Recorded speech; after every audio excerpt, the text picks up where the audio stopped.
कोलंबीची करी कशी बनवायची याची रेसिपी दाखवणार आहे। यासाठी मी कोलंबी इथे व्यवस्थित धुवून काळा त्यातला धागा काढून घेतलाय। यात मी हा 1 चमचा मच्छी करी मसाला ऍड करणार। हा मच्छी करी मसाला घरातच बनवलेला आहे। यात 1 चमचा आलं लसूण पेस्ट ऍड करते।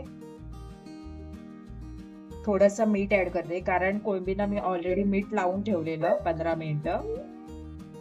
यात थोडीशी कोथिंबीर ऍड करते आणि हे मिश्रण व्यवस्थित मिक्स करून घेते आणि कोलंबीला मॅरिनेट करून हे 15 मिनिटं असंच ठेवून द्यायचं। तेल गरम करत ठेवलं इथे। यात मी कांदा ऍड करते। कांदा लालसर होईपर्यंत परतून घेत राहायचा।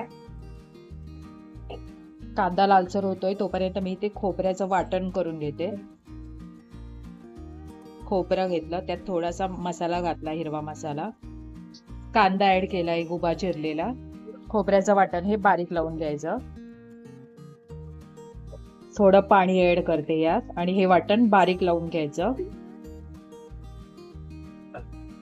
यात मी हे 5-6 तिरपळ ऍड करते। लालसर झाला तसा मी यात टोमॅटो ऍड करते। टोमॅटो मऊ होईपर्यंत व्यवस्थित परतून घेत राहायचा। टोमॅटो मऊ झाला, आता तसं मी हे वाटण ऍड करून घेते आणि हे व्यवस्थित मिक्स करून घ्यायचं। या कढीला 1 ते 2 वेळा उकळी येऊ द्यायची। थोडीशी कोथिंबीर वरून ऍड करते। यात चवीपुरतं मीठ ऍड करते। कढीला उकळी आली तशी मी यात ही कोकम ऍड करते। मॅरिनेट केलेली ही कोळंबी ऍड करते आणि हे सगळं व्यवस्थित मिक्स करून घेते।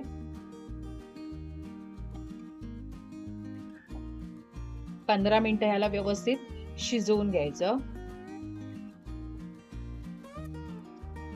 कढीला अशी 2 ते 3 वेळा उकळी येऊ द्यायची व्यवस्थित।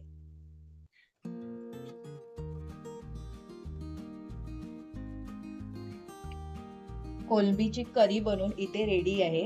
ही रेसिपी तुम्हाला कशी वाटली कमेंट्स मध्ये लिहून कळवा। Thanks for watching.